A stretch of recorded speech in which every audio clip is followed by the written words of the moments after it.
Sebagai satu di antara suku tertua di Indonesia, Dayak sangat dikenal dengan kepatuhannya terhadap adat istiadat warisan para leluhur. Dengan populasi sekitar 6 juta lebih yang tersebar di Pulau Kalimantan dan sekitar 3,1 juta bersumber data BPS 2010 hingga negeri seberang Brunei Darussalam dan Malaysia, pastinya Dayak membangun sistem yang tertata rapi.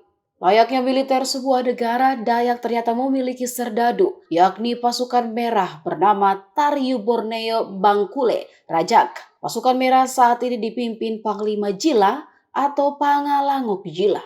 Nama pasukan merah ini sempat ramai dibahas beberapa waktu lalu karena sikap tegasnya meminta polisi menindaklanjuti kasus Edi Mulyadi atas pernyataannya yang menyebut Kalimantan sebagai tempat jin buang anak. Berikut sejumlah fakta dari pasukan Merah Dayak. Peranan utama pasukan Merah adalah membela hak masyarakat adat serta mempertahankan adat istiadat yang mulai tergerus zaman. Organisasi itu juga memiliki kemampuan berhubungan dengan leluhur suku Dayak yang tak bisa dilihat secara kasat mata. Pasukan Merah tersohor sebagai salah satu pasukan elit yang mendiami suku Dayak. Pasukan yang baru terbentuk ini mendapat banyak antusias dari warga setempat, hingga keanggotaannya mencapai lebih dari 15.000 orang. Mereka merupakan pemuda Dayak yang setia kepada Pancasila dan NKRI, serta anti-radikalisme. Usai resmi terdaftar, calon anggota akan mengikuti ritual pembersihan. Mereka akan dimandikan pengurus yang memiliki kemampuan di bidang spiritual, kerap disebut mangku dan ulu balang. Ritual pemandian dilakukan di hutan belantara, biasanya berada di tempat yang dikeramatkan dan dianggap angker. Anggota pasukan merah TBBR kebanyakan memiliki kelebihan dan kekuatan magis, seperti kekuatan dan kekebalan. Mereka mendapatkan kekuatan dan kekebalan itu tidak sembarangan. Kekuatan tersebut dipercaya dari Tuhan Yang Maha Kuasa serta leluhur suku Dayak yang dipercaya masih hidup namun kasat mata. Selain itu ada hal lain berkaitan dengan kemampuan magis mereka. Sejumlah daging hewan seperti menjangan, sapi, kerbau, ular, dan anjing menjadi pantangan wajib.